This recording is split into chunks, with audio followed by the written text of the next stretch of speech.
So Hey guys, I G was joined sounds like here a with Y. Real Progressives. That's hilarious. Tonight I am joined by one of my favorite people to follow on Twitter. Um, she is an activist and she also has a podcast. You guys know how lately I've been doing a lot of independent media guests and going on their podcasts and stuff as well. Because I think at this point with the election, having a coalition Yeah. within independent media is so imperative. So tonight I have Miss Tina Desiree Berg, and otherwise known as Lefty McLefty Face. That's right. Lefty Desiree McLefty Face. You know who gave me that name? John Graziano did. Oh, did you really? Some of you guys saw my show with John last week. Yeah. He is hilarious. I got really good feedback from the viewers for him. Yes, he recommended Tina to me. Oh, okay. I was like, she doesn't have messaging on her page. I don't know what to do. So yes, I must really like you, Joy, because I downloaded Facebook Messenger and Google Chrome to be live with you this evening, and I don't use either of those apps. I have a sort of paranoid thing going on. I try to avoid those companies, but it's worth it. Well, you have a podcast now, District 34. Do you want to kind of describe it a little, like what, well, first of all, also when it's on, as well. So we upload about one episode a week, and it's generally we have a guest. So I've had everybody from like Jim Zogby to many different candidates, Abdul El Sayed, Gail McLaughlin. So we basically approach leftist politics, and not necessarily Democrats. I've had independents, I've had Green Party folk, I had Ken Mejia on as well. So the idea is I'm willing to give a voice to anybody that is part of our coalition. I believe in coalition building. I don't think the Democrat Party can continue to isolate itself away from Green Party members or from independents. We're only 26% of registered voters at this point. So if you don't make an appeal to all the independents out there, and most of those folks I believe are left leaning, I think you're in real trouble. So I have a degree in philosophy, so we do political philosophy a bit. At least I do. My guests sometimes follow along. I've also had Marshall Auerbach, who is an economist at the Levi Institute. If you follow MMT, I've had Scott Santines, who does UBI, Universal Basic Income. So we get into a lot of policy discussion, as well as candidates. Awesome. It sounds like a lot of us, both of us have a lot of the same candidates. I had Gail a few times and Kenneth and so yeah, I love that too. I've interviewed over 100 candidates in 2018 and they're all different. You know, I even had a Bernie Krat running as a Republican because of where he lives, right. You know, so I'm guessing Sam Ronan. Oh, or someone else. He's definitely not a Bernie Krat. No, this was Dimitri. I know he switched parties or something. I wasn't following. Was it originally like when he ran for the DNC thing? Am I wrong on that? Bernie supporters started backing him because he was, you know, standing up to Perez, but he has stated numerous times that he is not a Bernie supporter. Then he's not. Yeah. Okay, good to know. I'm biased. I love her. Yeah, I like him a little, so so as far as your podcast, what was the inspiration for starting it? Oh, the hot mess of the 2016 primary absolutely was the starter for me because I've long been involved in political activism. And I sort of, you know, I've always been a Democrat, but I'm definitely not happy with the party. And the things that transpired during that 2016 primary were sort of the final straw for me. And I knew that power, you know, the thing is power is not going to let go of power. And the establishment, starting with, I mean, you can go back to the DLC under, when Bill Clinton first came into power, the Democrat Leadership Council. The entire purpose that they had was to move the party to the right. And they were successful in that. And at this point, between the corporate money and politics, I attended the DNC Unity and Reform Commission in Bally's in Vegas last year. That was very eye-opening because every single Clinton appointee was a lobbyist of some sort. Sitting in the galley next to me were lobbyists. I had numerous conversations with some of these folks, and many of them, I mean, one guy even had on his business card that he gave me the name of the lobbying firm that he worked for, and also DNC membership. So it was they're blatantly out there doing this stuff. So I was motivated to give a platform to some of these other voices, because you're not going to hear from these candidates who don't have money to run. And if you don't have money to run, it's very difficult to get to get known out there. So, that mainstream media is very much corporate owned at this point. I think, that whole Ed Schultz thing when he went to cover Bernie Sanders announcing his presidential campaign in 2016, when they shut that down, that should give you a good indication of where they're at. So I just decided that, I have a decent amount of folks that I've known through the years, that I follow, that I'm involved with, and it seemed like a good idea. So that was the motivation. I literally started right after leaving the DNC thing at Bally's. I was like, okay, that's it. That's awesome. We need more people who will acknowledge what's going on. I'm not sure if I should say her name. However, she was bullying me today. So there's this election expert, Jennifer Cohen. Oh. Do you know who that is? I know who you're talking about. Yeah, I've gotten into it with her. Well, was she bullying you today? Well, that's one way to put it. So, and she also, I was like, sometimes, I don't know if you've ever dealt with this, but sometimes people will be like, as a favor to me, can you have so-and-so on? Okay, so I had her on for that, and my face the whole time was like, it was just, people kept commenting like, joy, your face, because she was praising Hillary. Ooh. And she was saying how she's never seen anything tangible about any kind of cheating or rigging from the DNC. But she's don't even deny that they've done this. I mean, come on. It's like, how is this even up for debate at this point? It's beyond me. Yeah. And the shenanigans are continuing. I mean, here we are going into the next election cycle, and thus far, we've already seen, the underpinnings of that happening. We were just having our election meetings for delegates this past week here in California, and that has been chock full of shenanigans. Right. That's for, John talked a little bit about that. It's called AD 51. And yeah. Sorry, that's AD 51 is the district that I live. The ADEMs, they're called the ADEMs. So they are Assembly District election meetings.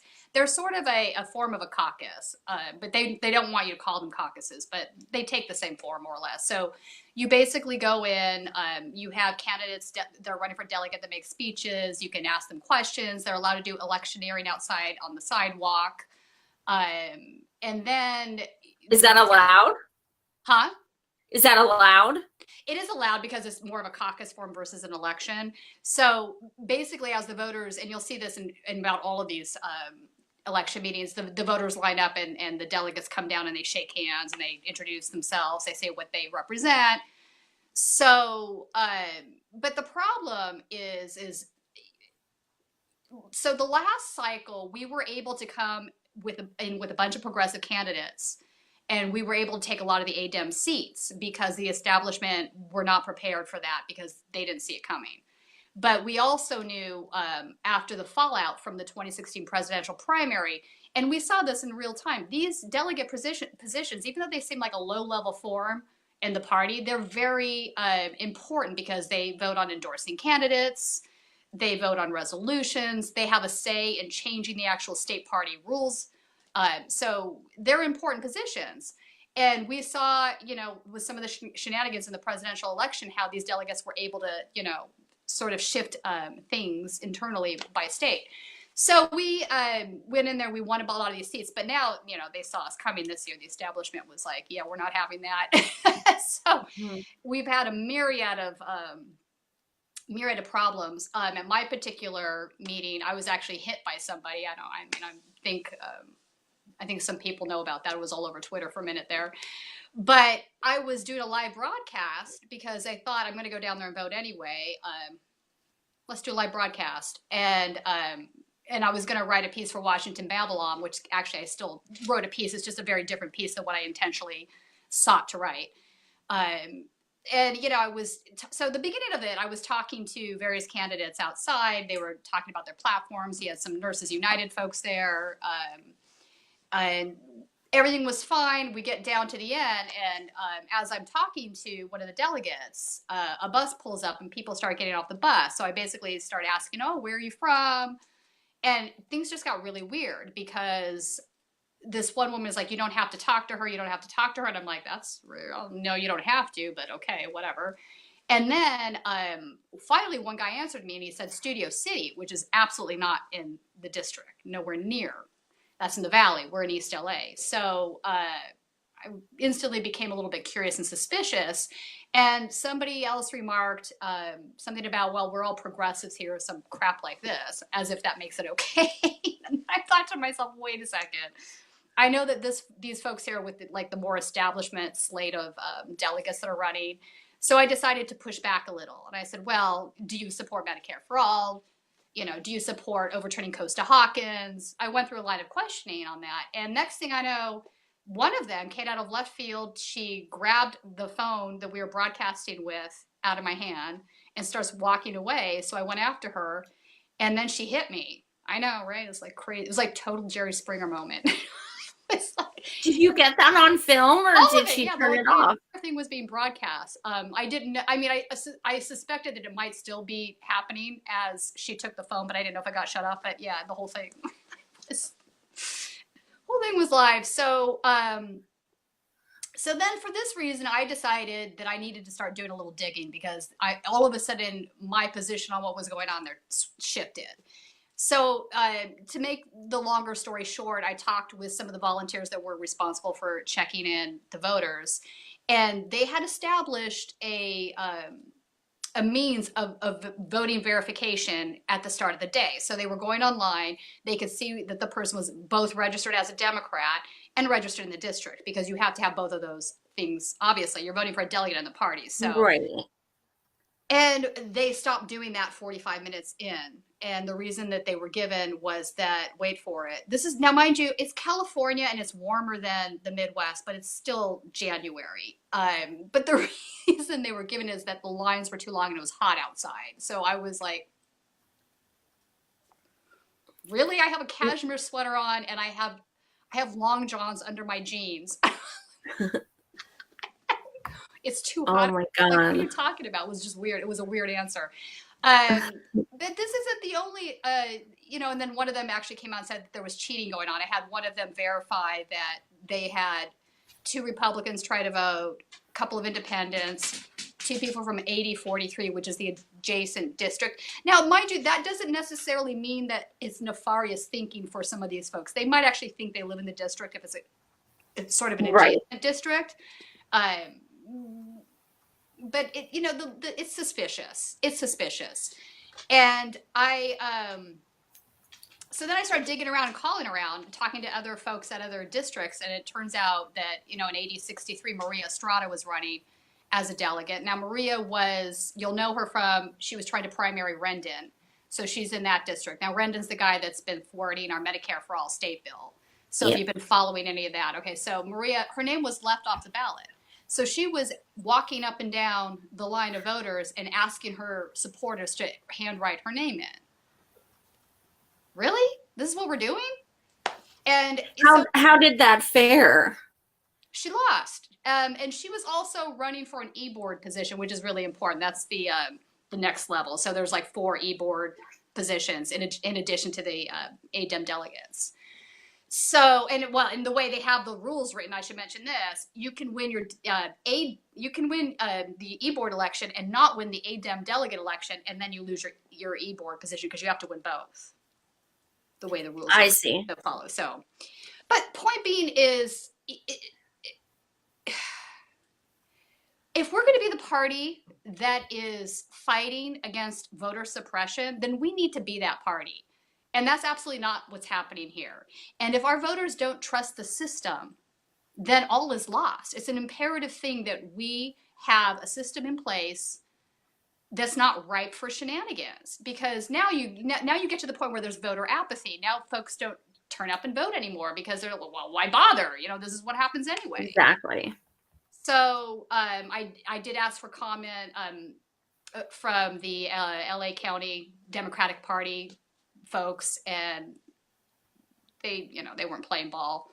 They gave me a statement, which you'll be able to read in the piece in Washington Babylon. But, I just, and there also one of the, I talked to Karen Burnell, who is the head of the Progressive Caucus here in California. And she was telling me that there was also a complaint that one of the districts in Northern California, they were paying $35 to voters, right? So, here's the worst part, is all of this is perfectly okay with the rules because the rules are so loosey-goosey.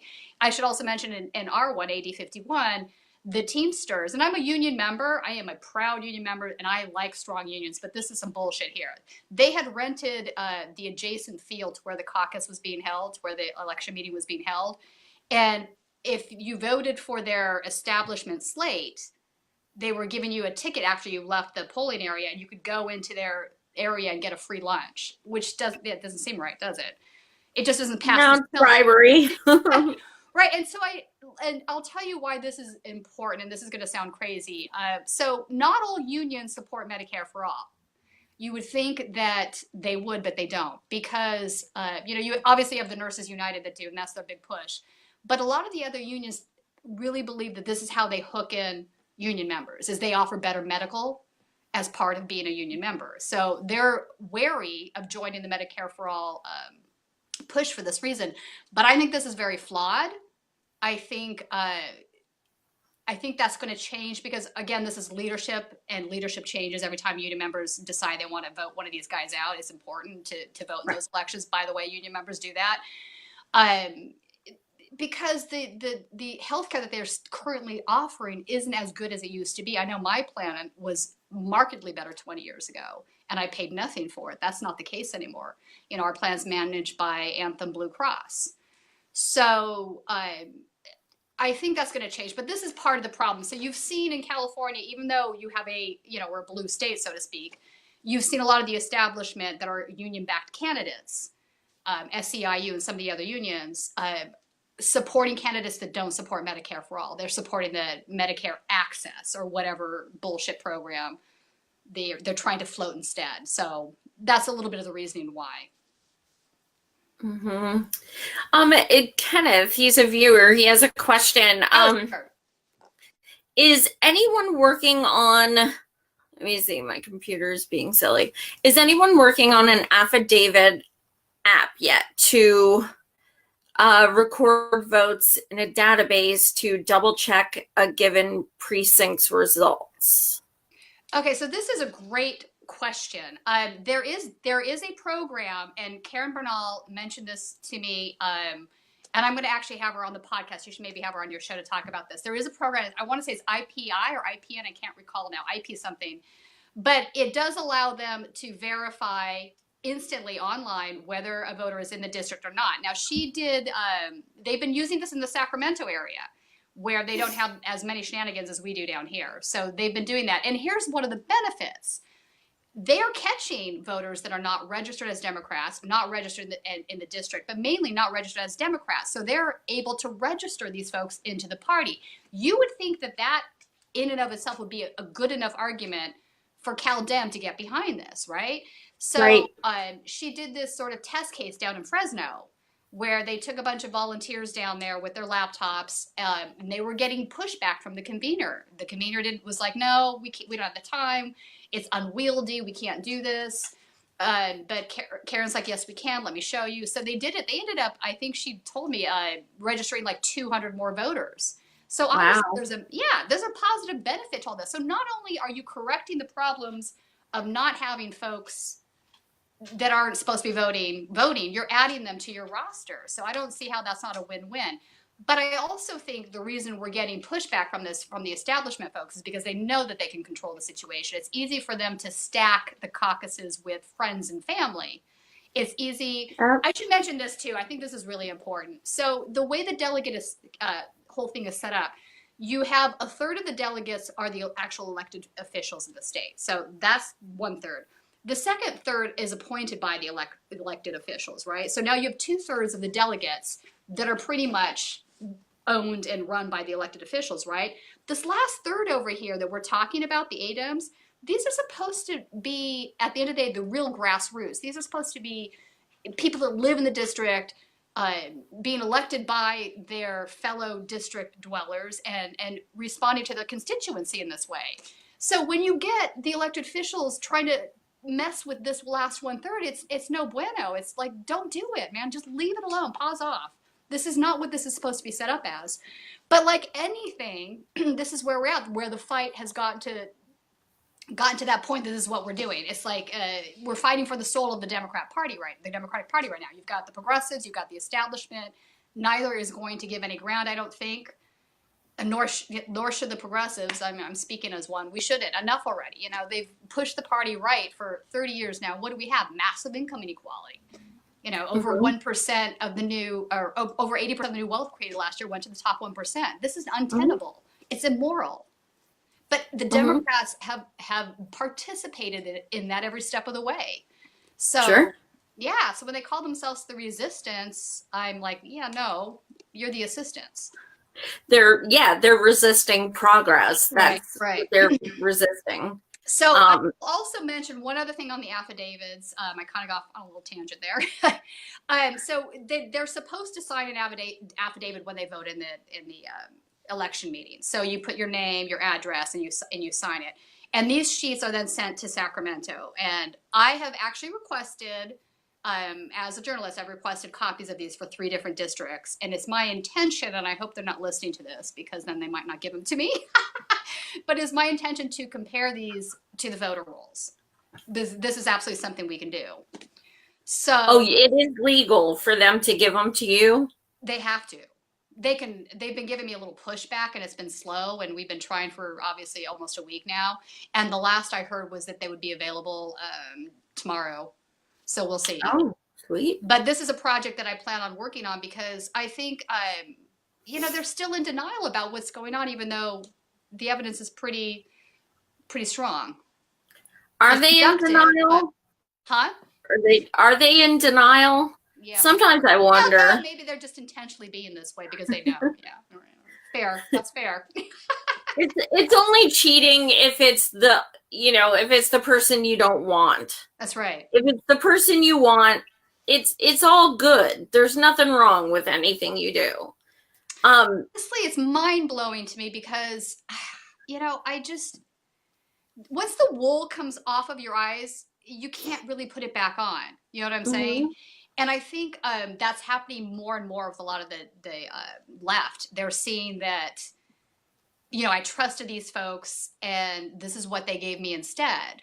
And so they're not accepting anything at face value any longer. So this is why it's so important that these systems that we have in place are above all of this bullshit, because I don't know, we're going to lose. What happens when you lose more voters? You can't win an election. 26%, you can't win. It's not possible. And that's saying that all 26 would vote, because last election we had 90 million people stay home. Yeah, no, you're right. I mean, you even had, what was the data in Michigan? It was I want to say it was around 9% that voted down ballot, but not for president. Yeah, no, I mean, if people feel like they have no choice in candidate, they'll sit it out. It's that whole thing that George Carlin would talk about. Yeah. Damn, I wish he was still here. I swear, I think of him every day. He'd be having a field day with this last election cycle. Absolutely. Oh my God, yeah.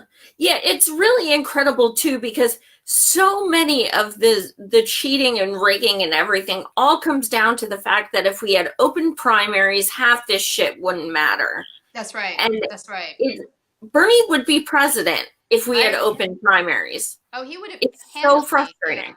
You would have handily beaten Trump. There's no two ways about it. I mean, but they're tone deaf to this. I actually convinced at this point that they don't care. You had every single poll had Hillary in the margin of error, and Bernie was always like 10% or more above that. So they don't care. Look, a plurality of Republican voters now support Medicare for all because they realize what they're getting now is untenable. They can't afford to pay the premiums, let alone the co-pays or denied claims or whatever else. I mean, we're all experiencing this as an American population. We're all experiencing the same problem. So it doesn't make any sense for the Democrats to continue on this route. But I don't see that they're not fit to fight. I don't see them waking up and saying, okay, they just want to keep us assisting. Like now we have to like placate Joe Manchin. Are you kidding me? Bernie's not a real Democrat, but let's placate Joe Manchin. Like, what are you smoking? Yeah, vote blue no matter who. Granted, it might be the dude who was just in blackface and a Klan's hood, but he's a Democrat. Right. Like Patricia Arquette today was getting all pissed off about the guy from Iowa, Steve King, who is an epic douchebag. Do not get me wrong. That guy is a racist piece of shit and needs to frickin' resign. But do not tell me that Steve King needs to resign and Northam's okay. Because I'm going to call you a hypocrite. When Northam's done, I'm sorry, he needs to resign. And this wasn't the first time. There's a reason that Bernie Sanders didn't endorse him. And they all got on him for not endorsing him. But he left his VP, his photo off of all. I mean, Nina Turner was talking about this. I know. How was that not racist? It was fucking racist. Is that the guy? I just got a blurb like a second before we went on the air. Was that the guy who was just accused? Northam in Virginia? Yeah. No. Someone was just accused of sexual harassment in Virginia as well. An elected official. I don't know. That I have no idea. Do you guys know who that was? It just gave me a news blurb a second ago. I can look it up. Oh, here we go. Okay, but while I look for this, why the hell does that guy? He said that he wants to do facial recognition. Bitch, you have on a Klan's hood. How the hell are you going to do facial recognition? Oh my God. Said that? You're kidding me, right? No. No, he really said that. I just can't with these folks anymore. It's just epically tragic.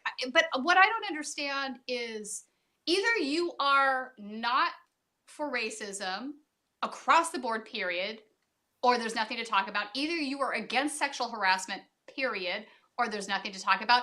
But these folks engage in this sort of team sport mentality where if the Republican does it, it's bad. But if our guy does it, well, I'm going to find a million ways in which to defend it and say that it's okay. You know, it's Bill Clinton. Yeah, right. He's the obvious one. I mean, my God, he's like sexual harasser in chief. Yeah, I mean, accused of rape and sexual harassment by 13 people and, paid one off. But I'm with her. She's a feminist. She doesn't go to any women's marches, and Bernie does. Well, now the new manufactured outrage is about the State of the Union address. So Stacey Abrams is going to be speaking, and then Bernie Sanders is going to be speaking after, right? So the phony outrage was, I don't know, don't get on the stage and take away the black woman's moment, some bullshit. And I caught this before we got on too. So Nina Turner had been tagged into something like this, and she's like, "What are you tagging me into this foolishness? Get out of here." She's speaking first, he's speaking after. If you really want to discuss issues that are facing my community, then pick up the phone and call me, because this is not it. There's this thing that happens with these white bougie, I'm going to call them bouge-tastic feminists, that it just blows my mind. They have absolutely no problem telling black folk how black folk are supposed to feel about racism. And they're doing it in the name of fighting racism. And they don't seem to see the problem with this. And I see it time and time again. And I just can't. That's all I have to say is I can't. No, I made a post about that the other day. Like, when I have women of color on my page talking about how Kamala's past upsets them, Yeah. and you are a privileged white, middle class girl, and you come on my thread and start telling them how No, they no. should support her. Oh my freaking God. Like, check your privilege. You're disgusting. Yeah. It's so gross. Is this the guy It is gross. Justin Fairfax? Was that No. the guy? Yes. Was he accused of? Yeah, that's the one. Did not So know I'm this. like, isn't that So kind that of a happened gold today? eating though? I am not familiar with the city. I have not heard that yet. So that must be some new thing that's coming out. Well, so this is going to get more complicated. Man, why can't we find decent candidates? Yeah. That brings me to the point where you're like, okay. Oh, and that's what I wanted to say too. Like, okay, first of all, Bernard's been doing the State of the Union clapback for 3 years, That's and he's right. always waited until after the Dem person speaks, right. always. Also, right. it's not even going to be on MSM. It's going to be on Facebook, Right. like he has Right. been doing. Right. And right. furthermore, Stacey Abrams now works for Neera Tanden. She is not a progressive. She took Yeah. 63,000 from Soros. She has connections to Hillary donations and stuff. No. Keep that. Cap. Yeah, Cap is his own special problem. This is the other discussion that I think really needs to be had. Think tanks are just another form of lobbyists. So I think a lot of folks believe that think tanks are these like independent academic entities working on policy, right? But they're not. Think tanks were sort of born out of lobbyist laws where folks were trying to get around some of the lobbying laws. So they formed think tanks. And, CAP had this entire schema where they had a rewards program for the corporate donors. Like the more you give, the more you get sort of a thing. And also a lot of these wonks that work at think tanks, they are connected to various publications. Like if you work at CAP, you can call somebody over at Politico and have a piece, stuck in there. And it's supposed to come across as this is independent journalism, but it's really not. It's somebody caping for a corporation at a think tank. So the tentacles of money in politics are much broader than I think most folks realize. And Neera Tanden, I got in a very public argument with her about, I want to say 3 years ago, where she ended up blocking me. But Neera. Neera, yeah. My master's thesis paper was on scientific racism. And there was this little book called The Bell Curve that came out in the mid-90s. It was basically making the argument. It's Charles Murray, and people know who Charles Murray is now, but maybe not necessarily from this particular book. But the bell curve basically makes the argument that people are hardwired for intelligence. Intelligence is connected to race. And ergo, because of these reasons, we should not fund programs like Head Start because they're a waste of money. You can't make them smarter. Like this giant book, literally, it's like 800 pages. Yeah, it's horrible. It's a horrible book. And it's bullshit on top of it. Nobody's hardwired for intelligence. There is no genetic structure that connects phenotypical traits such as skin color to intelligence. This is just a fucking bullshit argument. Anyway, flash forward. CAP decided to sponsor a it's like so fucking amazing. They just started to partner with American Enterprise Institute, AEI. So AEI is a neocon organization. They are the folks that were responsible for the Iraq War, more or less. This is like AEI, right? That AEI. So they were sponsoring a workshop with them on, wait for it, discrimination and what we should do about racial discrimination. So I see the flyer for this. Yeah, somebody emails me the flyer, and I'm like, holy shitballs, are you kidding me with this? This is outrageous. So I get on Twitter and I post the invite and I tag Neera in it. And I said, Neera, what are you doing here? So she comes back with, well, don't you think we should do something about racial discrimination? I'm like, yeah, of course I do. But do you think anybody at AEI who's like connected to the bell curve wants to do anything about racial discrimination? Help me out on this.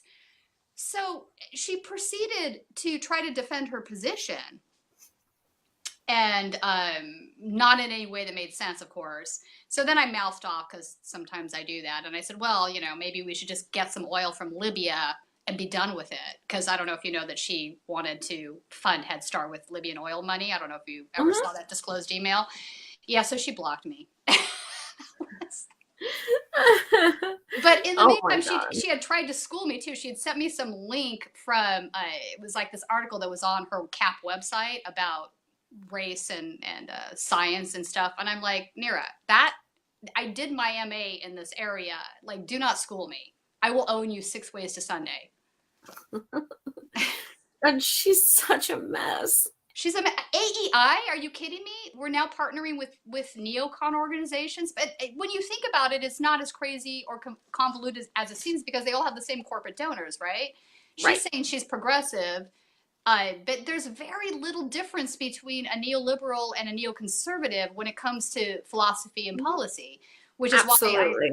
I call them neoists for this reason, because the neoists as a group are more or less the same. One says neoconservative because they want to appeal to the base of the conservative donors. One says neoliberal because they want to appeal to the base of the liberal donors. But if you really look at their actual foreign policy, their belief that the free market's the moral arbiter of things, privatization, like you can go down through the nuts and bolts of what Third Way and AEI sort of, they get behind the same shit. Yep. The same wars. And everything always seems to come back to money in politics. Everything. It's why we don't have Medicare for all, Green New Deal and stuff presently. It's why so many people in office continue to be bought. The candidates who are running are already backtracking on, well, first of all, something that Elizabeth Warren, I swear she never gets criticized for. She takes corporate money. She has, period, since day one. She is never attacked for that, and she's not said anything about stopping. No, I have mixed feelings on Elizabeth Warren. She's done some good stuff. I will grant the good stuff that she's done, but she's also done stuff that's not good. So she's not as clean as you would want her to be. But if I will say this, if I had a choice between Kamala Harris and Elizabeth Warren, I would take Elizabeth Warren. I don't know if that's really that much of a compliment. All right, fair. I'm just saying. I mean, that's not a compliment. You're right. Although I'm glad that I'm glad that her previous record as Attorney General is getting discussed, because as a Californian myself, I did not vote for her for senator. When she ran, I voted her for Attorney General, and I expected her to come in there as a progressive and actually support criminal reform. And she did the goddamn fucking opposite. She was a horrible Attorney General. The things that if the involuntary servitude stance doesn't blow your mind, and to me that in and of itself is absolutely disqualifying. Some of the other stuff did. I mean, she covered up a scandal at a drug lab that sent innocent people to jail. How was that okay? The truant parent thing. My God, you're going to jail poor single mothers because that's going to help the situation. How does that help the situation? You're criminalizing poverty. They can pay like $2,000. Right. I mean, like they have it. It's totally like, she didn't prosecute Steve Mnuchin, who's now our Treasury Secretary, and there was ample evidence. If she had chosen to take that to court, I think it would prove it a fruitful prosecution, but she chose not to. So I don't, now she's mouthing off that she's a progressive, and I just kind of go, no, you're not a progressive. You weren't progressive at all as Attorney General. So I didn't even vote for her for senator, although we didn't really have a strong, at that particular moment, we didn't have a strong progressive running. There was a couple of independent folks that I liked, but they didn't have a lot of organization. They didn't have a lot of money, so they weren't able to develop any sort of a good challenge that would be viable. But I think I think she's DOA. I don't see how she survives some of the stuff that's coming out now. See, I I hope you're right, but she is. I swear she's Hillary 2.0 in so No, many right. reasons. I No, okay, mean, so that's fair. I mean, it could be the case that yeah, she has a lot of baggage, but it could be the case that she gets a bunch of money behind her and they try to reframe all of this bad stuff and they engage in shenanigans and she comes out as the mhm, crowned chosen one. But I tell you what, mhm. if this is what the Democrat Party does, the Democratic Party does this, they will be looking at another 4 years of Trump. That is inconceivable. Absolutely, Yeah. absolutely, no question. If she is the nom, there are too many never Kamalas, and we will have Trump again. Yeah. Period. Like, and I don't think Warren could win to Trump either. I really don't. I think Trump would take that. Um, Yeah, I Gilbert, can is see she still that. in the race? I mean, No, I don't think I'm so. not sure what she's doing. Yeah, I don't see that taking off ground. I Mm-mm. honestly, yeah, maybe you're right. So, obviously, I'm going to back Bernie. There's no two ways about that. I don't Well, know. he needs to fucking hurry up and announce. Yeah, I was thinking about this the other day. It might be a little bit to his benefit to wait though to see how these other guys play out. I mean, I think didn't the last time he didn't announce, I think till later on in the season. April. Was it April? Okay. Yeah. You have a good memory. So I remember it was a little bit later. So maybe, I don't know. I would love, what I would really love to see? I'd love to see Nina Turner on the ticket as vice president because I love Nina. Yeah. Burn and turn 2020. Burn and turn. Right? This to me is a winning ticket because That to Nina, me, yeah, that is yes. Nina's, Like I just she's a, got goosebumps. oh, I love That Nina. hands down win. Okay, let me ask you this. What about now I do know for a fact that Tulsi was going to be his VP from last time. Hmm. What if he picks her this time? What are your thoughts? Uh, I have mixed feelings on Tulsi as well. There's a lot I like about Tulsi. There's a lot I don't like about Tulsi. I would take her over Elizabeth or Kamala though, even though so the bad stuff, the homophobic stuff, disqualifying. I appreciate that she came out, owned it, and apologized. Though I will say that she didn't pull a Joy Reid and be like, "No, that wasn't me. I don't know anything about it. Somebody hacked me." She didn't do that. So she gets Right. credit for that. She owned it. She said it was gross. She apologized. So I will give her credit for that. Um, but she's also Modi, like she supported some like right wing Hindu stuff that is really upsetting for a lot of folks on the left, I think. And she's been a little bit back and forth on foreign policy. Currently, I appreciate her foreign policy Mhm. stance. I think she's right on Syria. I think she's right about the bill that she put forth on funding terrorism, etc. But she hasn't always been that person. She was more of a war Mhm. hawk back. Look at Yeah. her stances on the Iran deal. Mhm. Um, so I mean, I guess it's like honestly, Bernie Sanders is one of the few folks where I jive with like a lot of the time, like more so than any other candidate. I don't agree with him on everything. Don't get me wrong, I don't. There's some issues that I have with him, Same. but there are far Mhm. fewer of them than just about any other candidate that's run under my lifetime. My first time when I first voted was when Bill Clinton ran for office. Believe it or not, that was when I was first registered to vote, and I voted for Bill. I was 20 years old. I was a kid, and I was like, okay, he sounds like. And then all these years later, I'm like, not that Oh, but when, Ronald Reagan is a monster. I mean, so yeah. we haven't had a good president in a really long time. Yeah. So Yeah, I agree. Alan, who's a really awesome viewer, he's hi, one of Alan. our favorites. Right. He wants to know what platform does your podcast run on? Oh! For a second, I was about to go all political platform. Like, so I'm into Medicare for all. What We're district pretty are much you all running of them. We're on in? iTunes. We're on Apple Podcasts. We're on Stitcher. We're on iHeartRadio. The only one I'm not on is Spotify because they're into pay for play, which I won't do. Believe it or not, I'm like, really? Yeah, no. Total sidebar, but all of them pretty much. That's what he meant, right? I think so. Okay, because I was like, well, I like Medicare for all, and I like getting money out of politics, and I like.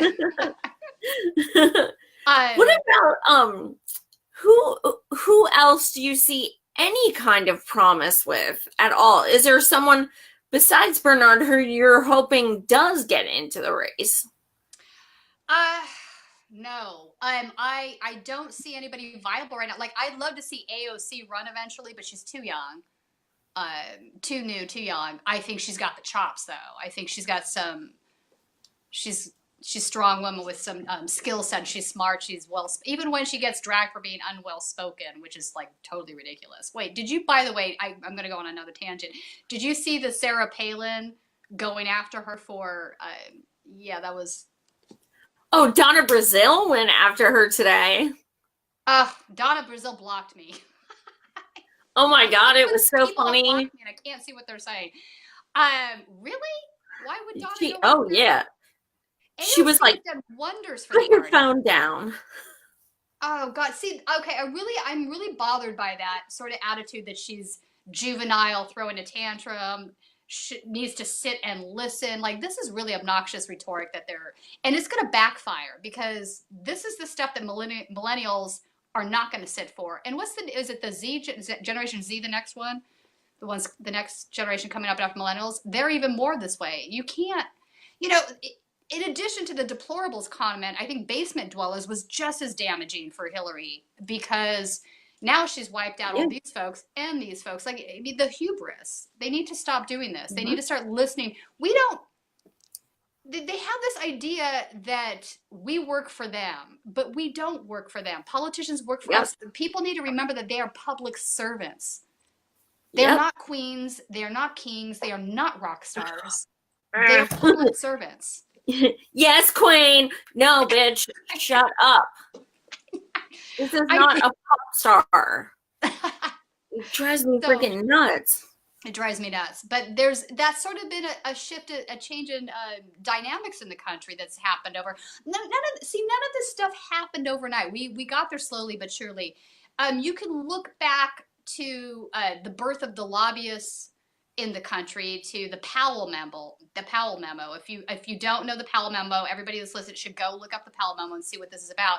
But this was pushback that the right, mixed in with corporations, initially started to give to FDR policies. So this stuff has been going on for many decades now, slowly. Yeah. And I was, we recently had Davos 2 weeks ago, and I was really taken aback at how many folks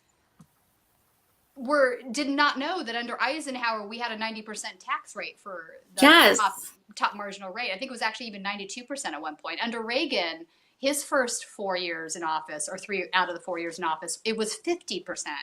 So when AOC talks about a 70%, this is not crazy. And, they always bring it up like she wants a 70% tax rate. No, this isn't a flat tax rate. This is the marginal rate for the top income earners. So they don't want to give back all the ground that they've made, the wealthy and the corporations. That's basically what's happening now. And they're going to buy any politician that is willing to be bought. It doesn't matter if they're Democrat or Republican. They're going to buy them. And we've seen that happening. And I really wish people would wake up and see this for what it is and realize they've been handed a raw deal. The income inequality is worse now than it was in the 20s. How is this tenable? This isn't a tenable situation. And honestly, it should at some point become aware of the 1% that this harms them eventually as well. Our entire economy is consumer driven. It's consumption. So, part of, I'm going to go philosopher for a second. Part of Karl Marx's criticism of capitalism, which was really salient when you think about it, is that there's no impetus for the capitalists to increase worker pay because they want to keep profits, right? But here's the thing. Workers have to make a certain amount of money if they're going to buy the widgets that the capitalists produce, right? If they don't have income to buy the widgets, then the capitalists get harmed as well, right? So the ways around it we've seen is you had the creation of credit. So now we've given workers credit. They have credit cards. They can take loans. They can do all these things. So this increases more expendable income. Well, we've kind of sort of tapped that out. And then the second thing I think that happened was globalization, So, and which is a twofold punch. On one side, you can chase the lowest dollar for worker pay. I'm going to go to China and I'm going to find workers that are going to, work for pennies on the dollar to what I pay my American counterparts.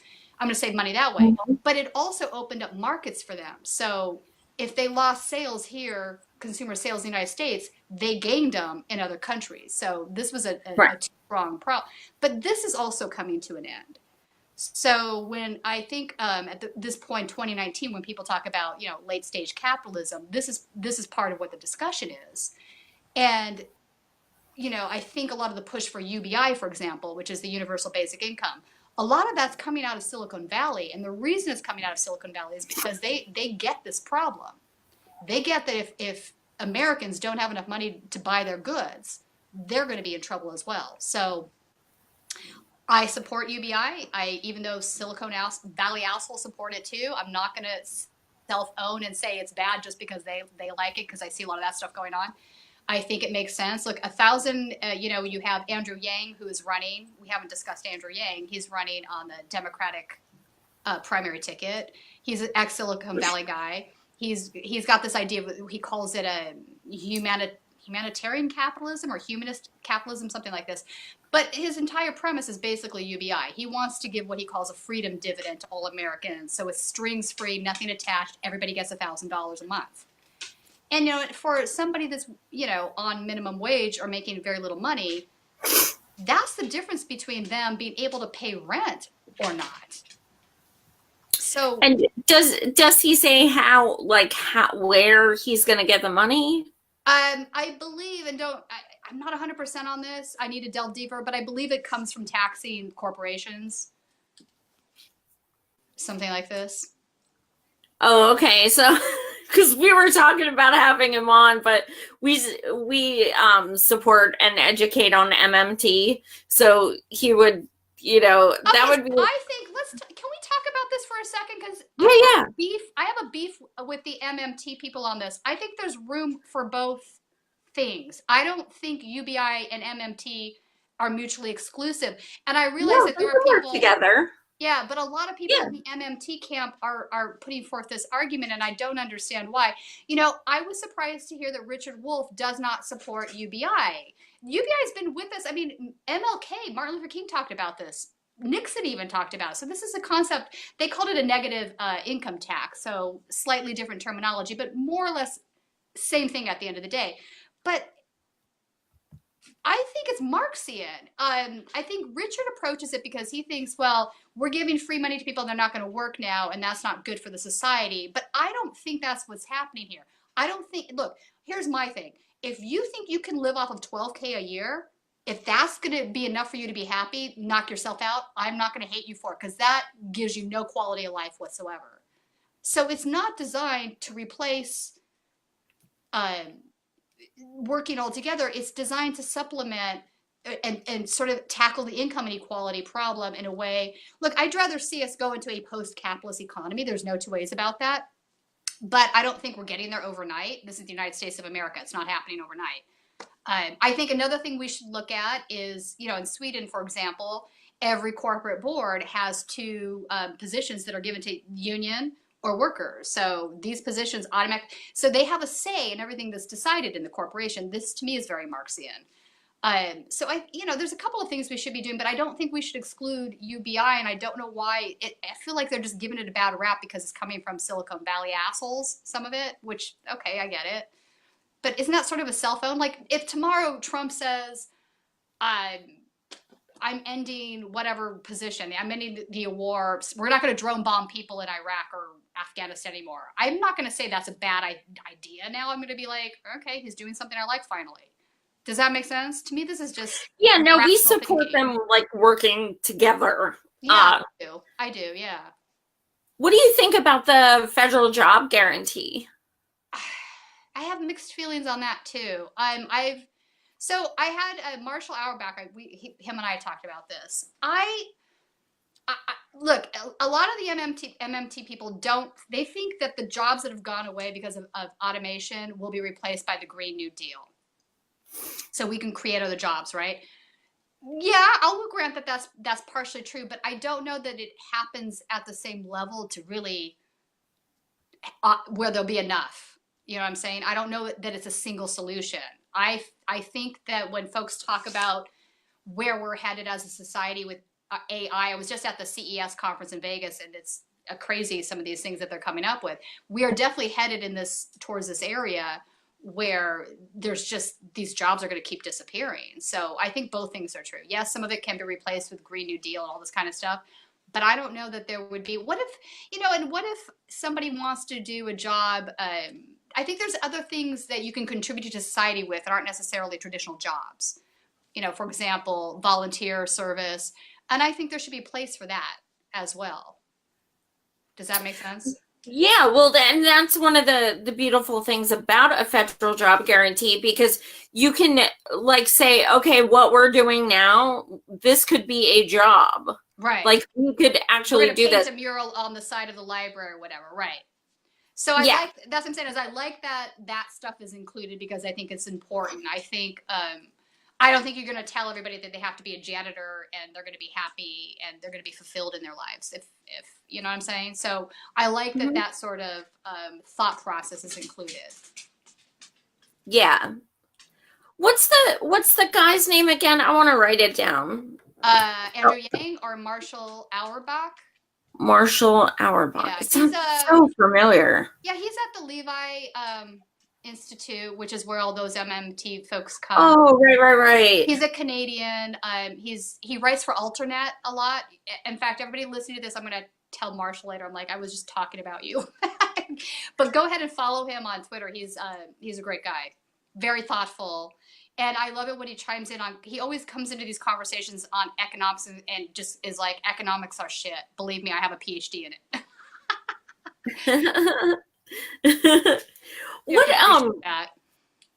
Yeah, I'm definitely gonna look into him more. I know the name, and now that you say from Lenny. Yeah, he's a good guy. What is your biggest concern as far as, I mean, I digress a little, but what is your biggest concern as far as the upcoming primaries?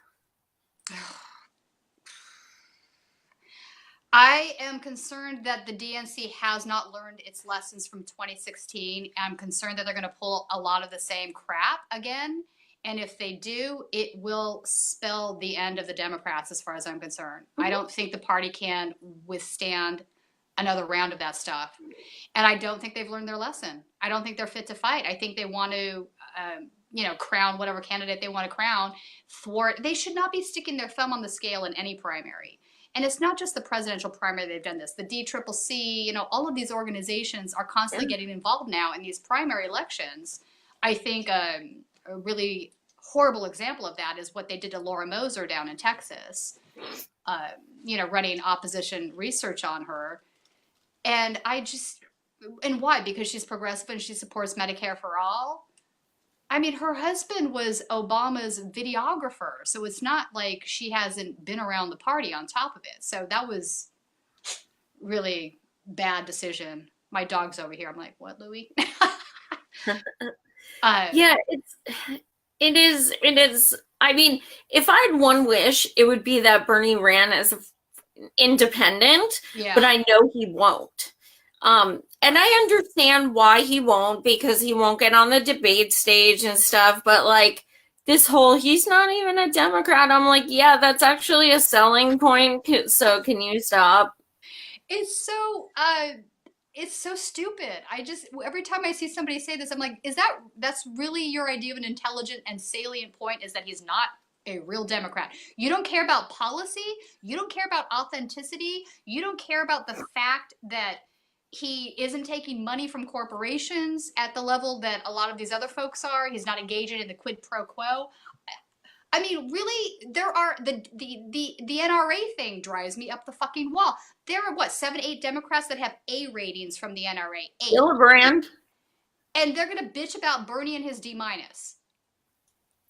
Grasping at straws. Well, I said to this one lady who was arguing with me online the other day, do you think the Yemeni people asked him what his party affiliation was before he fought to save their lives. No, wait. Or does he have a D? Does he have a D? Oh, forget it. yeah. Wait, I don't know. Wait, I mean, they have brain worms. I just don't understand the thinking here. This is lack of thinking. Like every time, and it happens all day long, every day. It's like, God, how many times do I have to read the same damn thing? It is. Nobody with a brain gives a shit whether he's a Democrat. He's caucused with the Democrats. He supports all of the same policies for the most part. He's, when he hasn't agreed with the Democrats, he's had good reasons for it and has decided, generally speaking, in terms of what I agree with. So, I mean, I don't agree with a lot of what the Democrat Party's done. They've lockstepped. I mean, look at how many of Trump's appointees they've just rubber stamped through. They're saying they're the resistance, but don't ever punch a Nazi and make sure you rubber stamp all of Trump's appointees because I got to go to brunch. That's basically their attitude. Well, I love how everyone's obsessed with Pelosi, but Trump endorsed her ass. So how great is she? Okay, I have particular disdain for Pelosi. I've been trying to understand for the longest time how she keeps winning election. I know you have to imagine that her congressional district is very wealthy.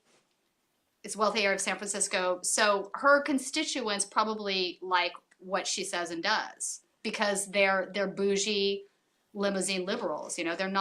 They're the ones that are going to say, we care about income inequality. We care about race issues, but we like our firewall to stay where it is.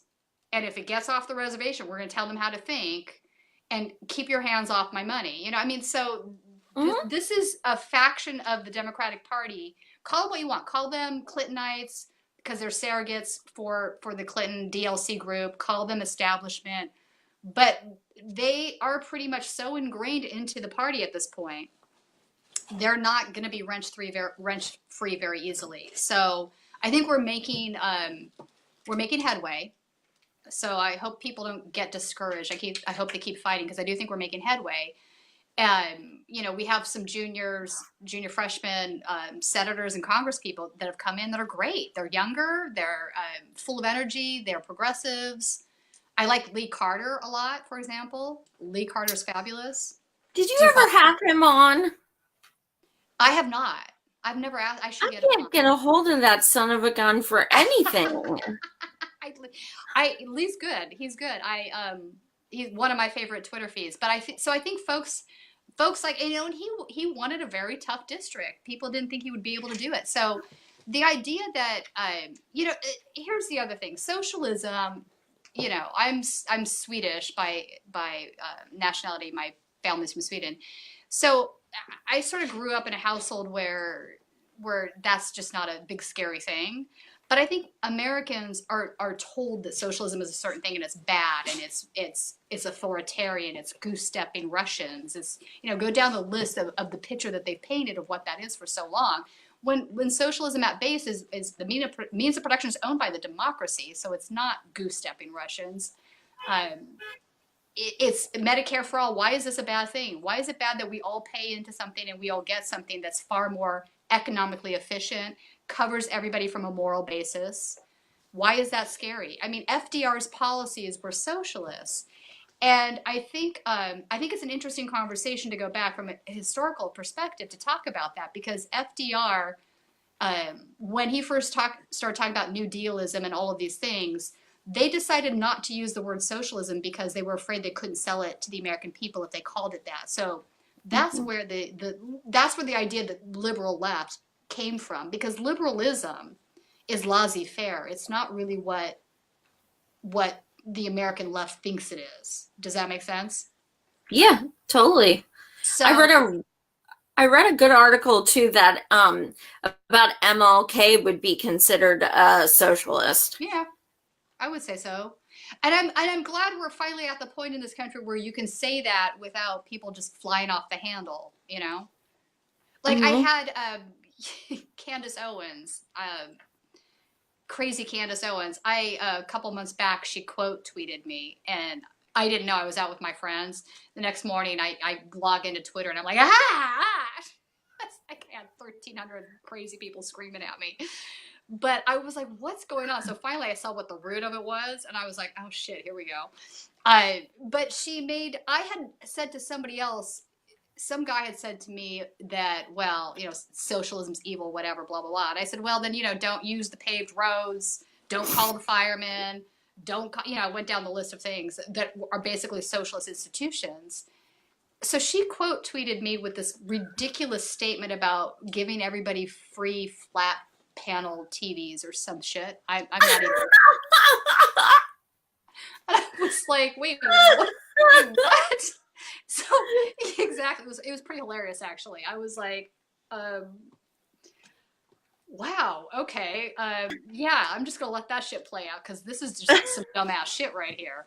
So she got dragged pretty hard for that. But this is what Americans, a lot of Americans think because they've been told to think that, and they don't really know. And but that's changing. I read Karl Marx in college because I have a philosophy degree, but you would never read it in the economics department. Das Kapital is never going to be, you know what I mean? It should be, because it's a, if you're an academic, you should explore other ways of looking at political economy. I don't think, but capitalism is so ingrained in the United States. And, here's the other thing. We can get into a discussion on like Adam Smith, for example. Adam Smith is often mislabeled as the father of capitalism, which is totally false. Adam Smith was an 18th century Enlightenment writer. Capitalism is a 19th century concept. So it wasn't even around when Adam Smith was writing. And I think a lot of people hear the invisible hand, and that's all they know of him. And they think that's what he's about. But if you actually read The Wealth of Nations and you get past the first 2 chapters, you realize that he's not making a case for this. He's saying this only happens under circumstances of perfect liberty, and that perfect liberty is not possible. So, and he also writes deeply about how workers are entitled to own part of the production. So if you really look at his writing, he's not this guy that they paint him out to be. But again, that works for the American idea where corporations are so in charge of everything. They're threatened by a strong left. They're threatened by any workers' rights. And this stems into the sort of also into the imperialistic attitudes that we see when we're pushed for regime change in Venezuela or some of the other countries, the Contras, whatever else. All of this is based on making the world safe for American corporations. And the left is threatening to that, because if you have workers' rights, if you have a strong left that's a unified workers' rights, that's eventually going to harm their profits. And I mean, I think it's really, this right here explains so much about what's wrong in this country. Yeah. And I just really want my fellow Americans to start thinking about that stuff and to stop caping for these folks that don't give 2 shits about them and only care about forever increasing their own wealth, the plutonomy, as I like to call them. Yeah, absolutely. What is something you would like to leave our viewers with, like a closing thought? Closing thought. Okay, I just have one really, really big ask. Do not disengage from politics. Please do not disengage from politics. Make sure you vote in every damn fucking election that you can, including the primaries. I think, and make sure you get your friends involved. Primaries are so important. We are losing a lot of our good candidates in the primary process. They're not making it out of that process because they don't have money, they don't have name recognition.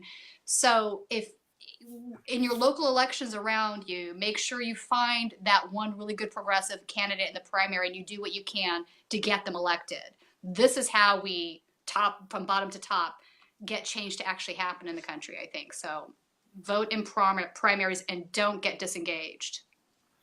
Absolutely. Thank you so much for joining us. Yeah, no, it's been great. Thanks for having fun.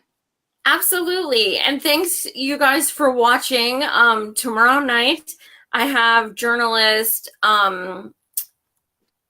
Aaron, do you say Mate or is it Matt? Oh, he's great. Is he going to be on tomorrow night? Love him. Yeah. He's solid. Yeah. So this should be really good because he is challenging Cenk Uygur, who is a total freaking idiot. Oh, wait, To I did not know about this.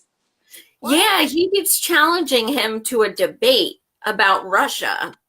Because Cenk is like, Russia, Russia, I am Russia. so here for that. And Aaron's like, look, I want to debate you. Yeah. And he's been saying that over and over. And Cenk refuses to even acknowledge any of the posts or anything. So Not surprising. it's, you know, people are like tagging him like, Joy has more balls than you do. He's coming on her show, and like, oh my god, it's so funny. I love it. Love Funny. it. Yeah. So that's tomorrow night at 9 Eastern. And then I have Vermin Supreme coming up to probably Wednesday. So that should be interesting. And Jamarl Thomas just said he'd like to come on. So that'll be another day this week. And then if Bernie ever freaking announces, Mike from the Humanist Report wants me to go on his show and talk about Bernie's run. So hurry the hell up and announce Bernie, god damn it. I'm with you on that. All right, thank you again so much for joining us, and thank you guys for watching. Tina Desiree, please check out the comments afterwards too, because you're getting some love in there, and you can definitely check that out and respond to some of it. Look, and my DMs are open too on Twitter. So, I do follow people back. So, come hang out with me on Twitter. Awesome. Thank you so much. Yep. Have a good night, everyone.